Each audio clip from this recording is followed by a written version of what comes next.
Hey everybody, Alex Kazora, SteelersDepot.com, back with some Pittsburgh Steelers analysis with the 2021 Pittsburgh Steelers training camp underway or just about beginning. We'll be out there next week to cover practices once they're padded and open to the public. I wanted to kind of preview some of the top training camp battles and preseason battles I'll be watching for this summer.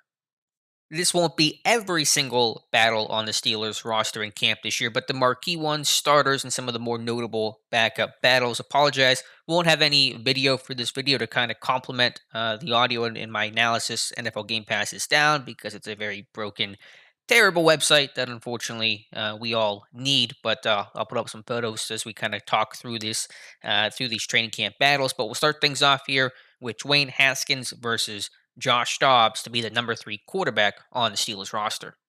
I think it's probably fair to say that Haskins has the edge right now heading into training camp, but by no means is his roster spot assured. He's got to play well, obviously, and Dobbs, I think, is a great person to push him, someone that knows the system and is a hard worker and going to make sure that Haskins stays on the straight and narrow. So I think what comes down in terms of the winner of this battle will be just overall accuracy. Matt Canada really prides himself on and really requires quarterbacks to be accurate passes, to throw what he calls rack throws, run after catch throws and opportunities for the receiver. And both Haskins and Dobbs have struggled really mightily with accuracy in their career. Haskins is, been evident by his completion percentages in Washington, and then Dobbs, just watching him in training camp. He's had among the worst completion rates in camp in the years we've tracked it, around 53 to 55%, a really poor number. And just watching him on tape in preseason, really struggles. Not so much deep down the field, is actually pretty accurate, but on the short and intermediate crossing patterns, he's got to hit that moving target in stride across the field. You see some issues there. So I think whoever's the more accurate guy is going to win this job. Obviously, Haskins has to make sure he's not doing anything off the field that could hamper his chances for making the roster. So that's an obvious disclaimer there. But I think it's going to come down to whoever the more accurate quarterback is will be the number three guy. I'm going to guess Haskins wins that job just because there's more upside, more potential long term future with Dwayne Haskins, but this one could go either way. And plus, I should mention that even if Haskins wins this job or loses it potentially, you could see that fourth quarterback be on the practice squad because they're going to keep, I think, at least 12 this year, potentially 16. Not sure what the numbers are fully, what the NFL has decided upon, but probably a good idea to keep that fourth quarterback. Next up, battle for the Pittsburgh Steelers starting center to replace Marquise Pouncey. It'll be Kendrick Green versus BJ Finney.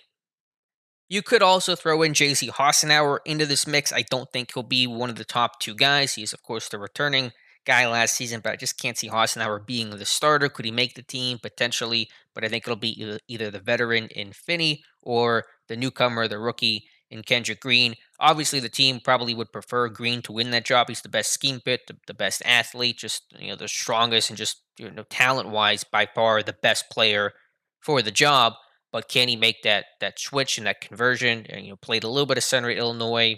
4 games I think officially, kind of would kick inside the center at certain points when he would start games at guard.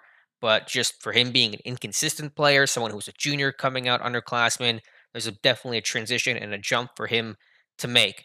And so again, being consistent, staying on his feet, those are going to be really important things for him, because I saw a guy that was on the ground just far too often in college, and that can be improved and worked on balance and punch and technique and things like that. But if you're on the ground as a lineman, you're not going to have a lot of success in the league, even if you have talent, which Green absolutely does. But that'll be the battle. So just can Green be consistent and stay on his feet and do those little detailed things, of course, as well. If he can, he'll win the job. If not, it'll probably go to Finney.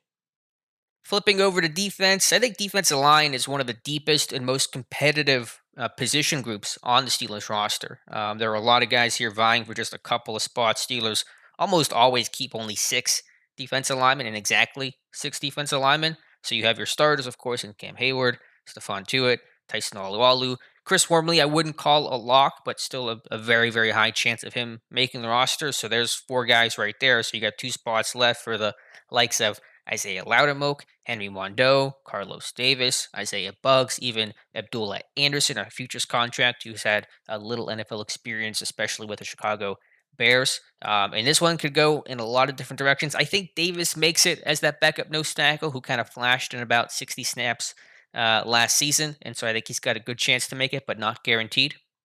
So if he does make it, then that leaves one spot, presumably at least, for Loudermilk, Mondo, Bugs, and the rest of the group. And Loudermilk's the draft pick, the fifth rounder. The Steelers traded up to get, which obviously says something about what they think and how much they like him. But rookie picks are not guaranteed to make the team in Pittsburgh. They don't get it on that merit alone. We've seen draft picks get cut many times before, especially those day three guys. So I think Mondo's a sleeper here because he does offer a lot of special teams value, someone that can run down kicks and is a really good athlete for his size, and something that Loudermilk and Bugs will not be able to offer for this team. And Bugs is a guy who has talent, he's flash, but he's had some weight issues, some mental assignment type issues, and just consistency and trust issues with the coaching staff. And so I wonder if this is a big year for him. He's got to clean that stuff up for sure. So if you made me choose, and this was reflected in my Steelers roster prediction on the site the other day, I went with Mondo as that sixth defensive lineman. Originally went with Loudermilk, and of course he could make it, but I'm going Henry Mondo because of that unique special teams value, especially with Melvin Ingram being signed, and he's not a guy that's going to play probably at all on special teams. So I think Mondo kind of subbing as an extra, kick coverage kind of guy and special teamer overall actually has some value and importance there. But a really good competitive battle here with a lot of young guys that'll hopefully, and I think will, bring out the best in each other. Then there's the inside linebacker, off-ball linebacker pecking order. Obviously, Devin Bush coming back. He's your guy, and hopefully, and should be your three down, 100% snap kind of guy. From there, it gets really murky. Robert Spillane, will he be the starter next to Devin Bush? Will there be a rotation? If it was up to me, based on how I think things could go right now, you would have Vince Williams and Devin Bush be the linebackers in your base 3-4. Spillane and Bush be your linebackers in your nickel defense, and then Bush, of course, being the low linebacker in dime. But who knows if it'll go that way or not? If Spillane is the starter and Williams is the full time backup, will he even have a roster spot? That's not guaranteed because what do you do with him as the backup? He's not going to play probably as much on special teams as he did at the start of his career, being 30 years old, and a lot of young guys behind him, guys like Buddy Johnson, Marcus Allen, UG3, guys like that. And so, yeah, that brings me to, Buddy Johnson, the rookie. Obviously, very, very high chance to make the team, but we'll see what he looks like. Marcus Allen, year two for him, an inside linebacker. And UG3's always had talent and has impressed in preseason and camps, but has had those recurring back injuries that have put him on IR his first two seasons. And that's, of course, an obvious problem. But when he's healthy, he looks good. And if he does stay healthy for the training camp, what do you do with him? I think will be a really interesting question. Then there's the secondary, and I kind of look at the two areas I'll be watching most of all this summer is the offensive line and the secondary. And those are broad, big areas, important areas to talk about. But there's just so many questions there; it's hard to distill into one, 1v1 type of battle. And so you'll have James Pierre versus Antoine Brooks versus Shakur Brown in the sense of guys trying to establish sub-package roles, although their particular positions are not all one and the same. Pierre would be the right cornerback, and Brooks could be a potential dime guy or slot guy, and Brown would be a slot guy nickel corner. So, if Pierre wins a job, that could kick Sutton inside. If Brooks wins a job, it'll keep Sutton on the outside. So there's a lot of potential moving and shaking, and it's really unclear how things are going to go.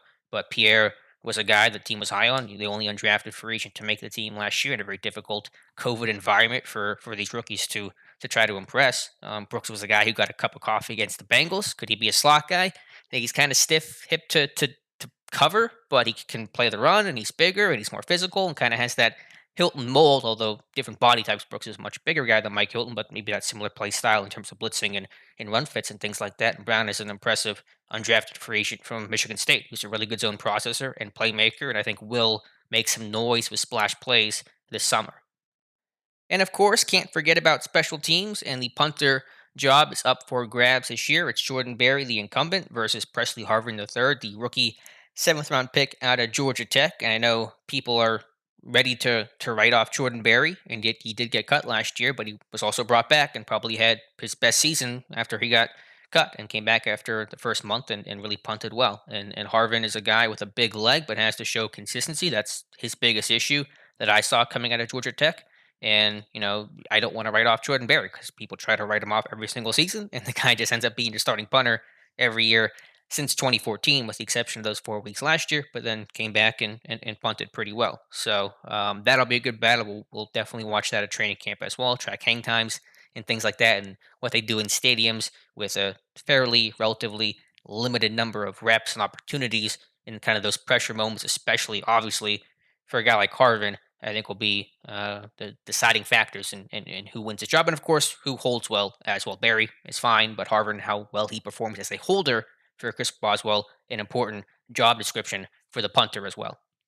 So those are some of the top training camp battles I'll be watching for. We'll be at training camp for every single public practice starting July 28th. We'll have full recaps and detailed reports on the practices starting the 28th and running through the rest of training camp. So be sure to follow the YouTube channel for updates and videos and some extra stuff we'll try to bring you guys this summer. But let me know your favorite battles and who you think is going to win these jobs, and others I have not talked about, like the potential wide receiver position, number 3 tight end, etc. Let me know your thoughts in the comments below. Like and subscribe if you guys enjoyed this video. Thank you so much for watching and listening, and we'll talk to you soon.